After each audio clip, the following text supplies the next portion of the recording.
You are suffocating under a rough wool blanket in the dead of night. A heavy hand clamps over your mouth before you can draw a breath. If you scream, you will not live to see the dawn. The air is freezing, and the stone floor bites into your bare feet as you are dragged upright by men who make no sound. You realize they cannot speak, their tongues removed to ensure absolute silence. They are heading toward the sea gate. Dread mounts in her throat as she remembers the whispers of the older captives. They spoke of velvet sacks weighted with heavy stones, used to quietly erase those who stepped out of line. Ahead of her, massive wooden doors groan open, revealing the black, churning expanse of the sea. The mute guards force her to her knees at the water's edge. One of them steps forward, raising a heavy, dark canvas sack over her head. To understand what is truly happening at the edge of that dark water, we have to look past centuries of fabricated history. What you are witnessing is the inner machinery of the House of Felicity. Today, the palace stands against the modern skyline as a monument to imperial majesty. But for the thousands of women held within its walls, it was the most misunderstood institution in human history. This is not a nightmare. It is the winter of 1640, deep within the lower dormitories of the imperial palace. For a young captive, the terror is entirely real. Her frantic heartbeat sets the rhythm of the dark. She is hauled forward by the mute guards, their grips like iron bands around her arms. The freezing shock of the marble corridor and the flickering amber light of wall torches overwhelm her senses. Then comes a sound she will learn to fear above all else. Tap, tap, tap. A heavy wooden staff strikes the stone floor ahead of them, setting a grim, inescapable cadence. The captive's mind races for answers in the suffocating dark. She was selected by the night watch, pulled violently from a room of 300 sleeping girls. Leading this silent procession is a towering figure draped in dark silk. He is the chief black eunuch, the absolute master of the palace shadows.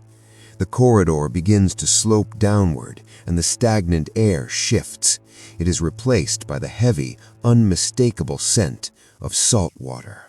If you want to uncover the dark realities that history tried to bury, make sure to subscribe and walk these halls with us.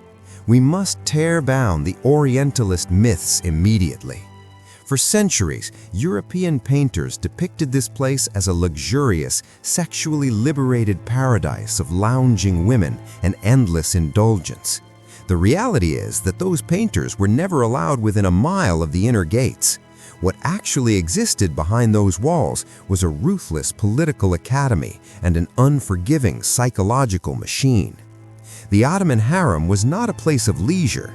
It was an elite, fiercely competitive university for the captive.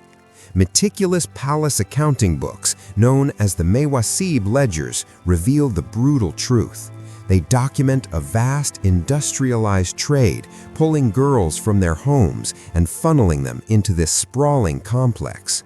Once inside, they were subjected to militaristic discipline and intense scrutiny. They were taught calligraphy, theology, and the intricate music of the court. But above all, they were taught absolute obedience. According to the secret dispatches sent back by the Venetian ambassador of the era, these women were not viewed as human beings. They were expendable, high-maintenance political assets. The empire demanded perfection, and the system tolerated zero defiance. But if this was merely a school of refinement, a place of high culture and elegant education, a dark question remains. Why did the palace ledgers record hundreds of women simply ceasing to exist overnight? Her body no longer belongs to her. It has been forged into a political instrument, her only fragile shield against the crushing dark of the harem.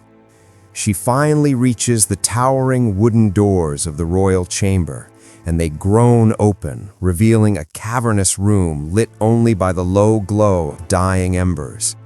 As dictated by absolute, unbreakable palace law, she drops to her hands and knees. She must crawl slowly from the doorway to the foot of the massive royal bed, keeping her eyes locked firmly on the intricate patterns of the floorboards. Her heart hammers violently against the cold marble, the sound deafening in her own ears. She waits in the suffocating silence for the invisible voice in the dark to either invite her up into the light or dismiss her to the shadows forever. Then a heavy shadow shifts at the very edge of the mattress. The pale morning sun rises over the sprawling domes of the palace, casting long, cold shadows across the quiet courtyards. Deep within the royal archives, the meticulous wage ledgers tell the silent, ink-stained story of what happened next. The young captive survived the night. Her name is suddenly elevated to the upper tiers of the palace accounting books. Her daily stipend of silver abruptly tripled. She is swiftly relocated from the crowded, suffocating dormitories to the coveted, heavily guarded courtyard of the favorites. But the chilling reality of this victory is that by surviving the Sultan's chambers, she has just painted a massive, invisible target on her own back. Every other ambitious captive, every rival mother fighting for her own son's life, and the fiercely protective Queen Mother herself now view this young girl as an absolute existential threat.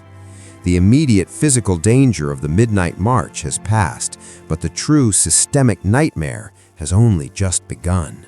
To understand the sheer scale of this trap, look closely at the surviving architectural blueprints of the harem complex. This was not merely a residence, it was a masterclass in psychological containment, designed as a sprawling stone panopticon. Modern architectural historians point to a chilling detail in the very walls of Topkapi. There were no windows looking out onto the vibrant city of Istanbul, ensuring the women could only ever look inward, watching each other. The physical layout perfectly mirrored the brutal hierarchy that governed their every breath. At the bottom were the Kariyes, the terrified novices who lived in constant fear of the Kalfas, the ruthless female managers who ruled the dormitories. Above them all sat the Valide Sultan, the Queen Mother, who wielded absolute life-or-death authority over every soul within the gates. Enforcing her will were the black eunuchs, castrated men who acted as the eyes, ears, and silent executioners of the palace. Their heavy wooden staffs echoed through the windowless, claustrophobic inner corridors, a constant reminder that isolation was impossible. Hidden acoustic grates and blind corners were engineered into the very masonry, specifically designed to facilitate total surveillance. In the harem, privacy was treated as a crime against the empire, and every whispered secret was immediately weaponized. But to survive this relentless surveillance machine, a captive could not just learn the rules. A novice like Turhan had to abandon her identity entirely, submitting to a grueling process that began with total psychological erasure. Weeks before that terrifying midnight march to the sea, Turhan is trapped in the dense, suffocating heat of the palace Hammam. The humid air is thick with the sharp scent of rosewater and the rhythmic clatter of heavy silver bowls against wet marble. Her immediate goal is simple, yet agonizingly difficult. She must survive the physical inspections by the managers without showing a single fracture of weakness. She's stripped bare, scrubbed raw by callous hands, and examined with the cold calculation of a merchant appraising a prized mare. The rules of cause and effect in this human purgatory are violently clear. If she flinches from the scalding water, she is struck across the face. If she cries out for the family she was stolen from, she is starved. You can feel the visceral, systematic loss of self as her birth name, her religion, and her entire past are quite literally scrubbed and beaten out of her. The metallic tang of fear mixes with the heavy steam, making it nearly impossible to draw a full breath. Through the blinding white mist, the echoing tap-tap-tap of the chief eunuch's staff draws closer. The towering figure stops, pointing a single ringed finger at her trembling frame. She is stripped of her identity and given a new one, a word that translates to mercy. It is a sick, suffocating irony in a room entirely devoid of it. Bruised and exhausted, she is handed a coarse uniform and thrust into the crowded, whispering dormitories. Looking around at the faces of 300 other girls, a chilling realization washes over her. These women are not her sisters, and they are not her friends. They are her future executioners if she makes a single misstep. Late that night, as she stares into the pitch-black ceiling, an older girl in the bunk beside her leans close. In a barely audible whisper, she delivers a warning that will haunt the young captives every waking moment. Never look at the silver mirror. We must step back from the humid claustrophobia of the dormitories and look at the cold legal architecture of the Ottoman court. According to the legal codes of the 16th and 17th centuries, the ultimate terror inside the harem was not the Sultan himself. She was being brought to the sea-facing imperial Hammam, the private royal bathhouse, to be meticulously prepared for the golden path. That heavy canvas sack did not contain stones to pull her to the bottom of the strait. It was a protective garment, bag holding the suffocating jewel-encrusted silk robes she was now forced to wear. According to the strict protocols of the Topkapi archives, the true nightmare of that night was not that her life was about to be violently extinguished. The terror was that she was about to perform the most high-stakes, unnatural act of her entire life. She was stepping onto the darkest stage in the empire, and the penalty for failure was absolute. If she displeased the Sultan in the coming moments, she would be permanently exiled to the old palace, banished to rot in weeping obscurity until the end of her days. Her entire future, and the life of the child she might one day bear, hangs entirely on the next hour. We are back in the breathless aftermath of that midnight awakening, standing at the precipice of the golden path. The young captive is now buried beneath layers of heavy, restrictive silks, trembling at the entrance of the royal corridor. Her immediate goal is to simply put one foot in front of the other, walk down the long carpeted hall, and secure her survival inside the Sultan's private chambers. The echoing tap-tap-tap of the eunuch's staff is softer now, muffled by thick Persian rugs, but it feels like the steady drumbeat of a march to the gallows. The sensory pressure in the hallway is absolute and overwhelming. The air is thick with the dizzying, overpowering scent of burning musk and sweet ambergris. An agonizingly heavy jeweled headpiece digs into her scalp, forcing her gaze downward.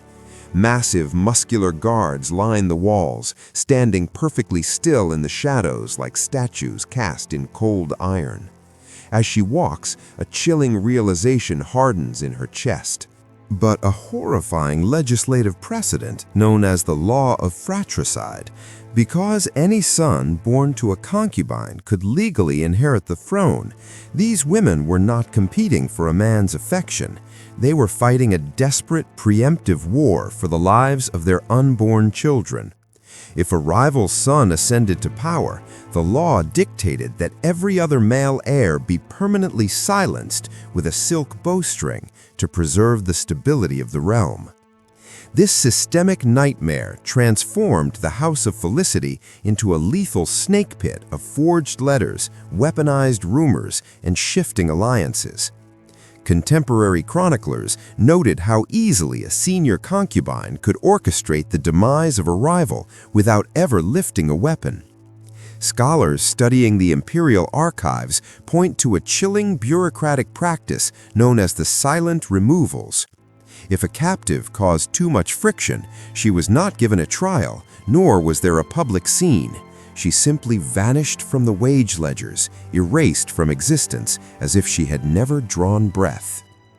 Yet historical records suggest that poison and daggers were the tools of amateurs. The most effective, untraceable way to eliminate a rival was to orchestrate a whisper, a rumor that would bring the chief eunuch to her door. It is midday in the lower courtyard, and the pale sun offers no warmth. The young Eastern European captive keeps her head bowed, her fingers trembling as she completes her daily embroidery chores. Her immediate goal is simply to remain invisible, while her mind frantically races to understand why her only ally in the dormitory is missing. The psychological dread settles heavy in her chest. At the entrance to the sleeping quarters, her friend's embroidered slippers are gone. When she attempts to gently ask a passing manager where the girl has been taken, the older woman stares right through her, her face a mask of stone, as if the vanished captive had never existed. Sensory micro-details amplify the terror of the moment. There is a suffocating, unnatural silence among the hundreds of other women, broken only by the rhythmic, agonizing scratching of stiff brooms sweeping the courtyard stones. Every pair of eyes is firmly averted to the floor. The young captive pieces together the lethal sequence of cause and effect. Only the night before, her friend had spoken out of turn to a favored senior concubine. By dawn, her bed had been stripped down to the bare wood. She suddenly realizes the true, paralyzing horror of the imperial harem. It is not explosive violence or open brutality. It is the bloodless, silent efficiency of absolute erasure.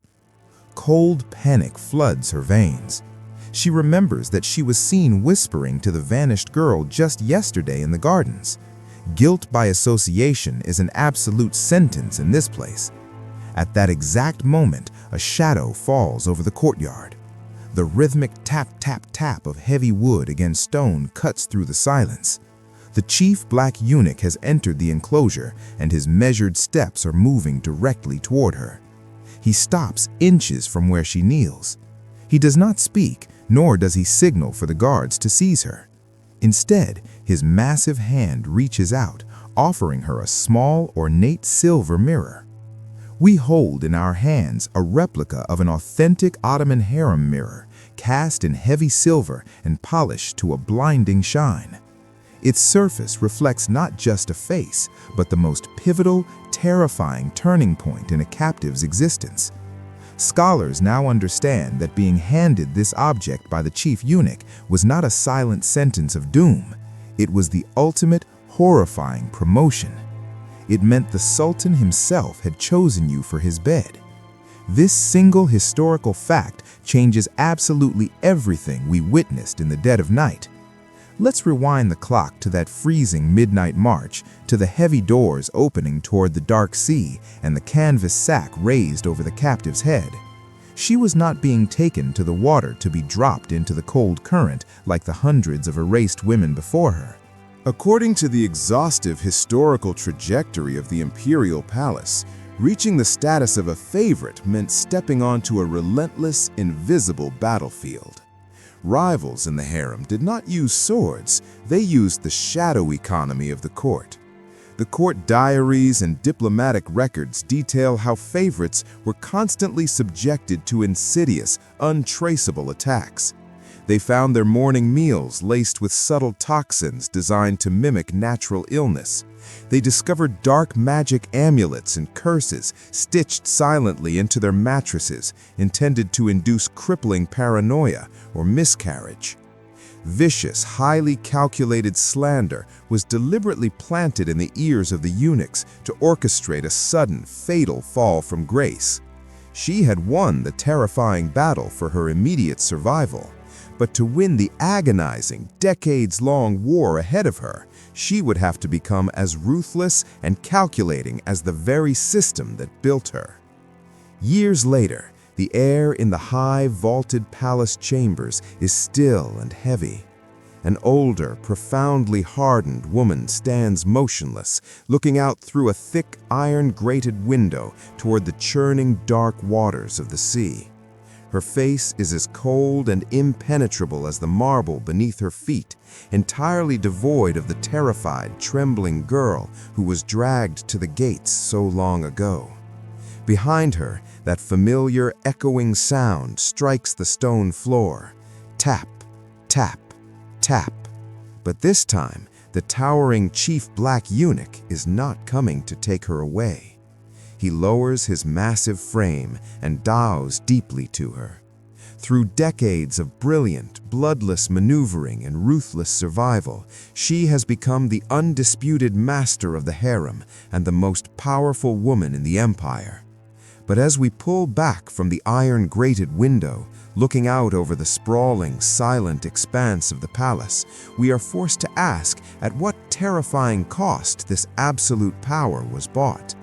For every captive who clawed her way to the apex of this suffocating hierarchy, there were thousands of girls whose names were simply scratched out of the ledgers. Thousands who were quietly erased, their bodies slipping silently beneath the freezing waves of the strait at midnight, leaving no mark on the world.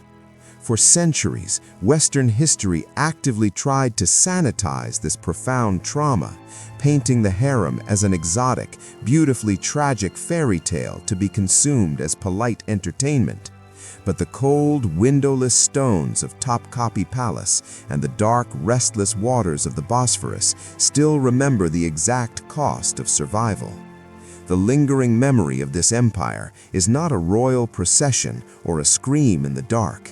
It is the heavy, deafening slam of an iron gate locking shut forever. If you want to continue uncovering the deeply sanitized, terrifying truths that history tried to bury in the dark, make sure to subscribe and join us for the next investigation.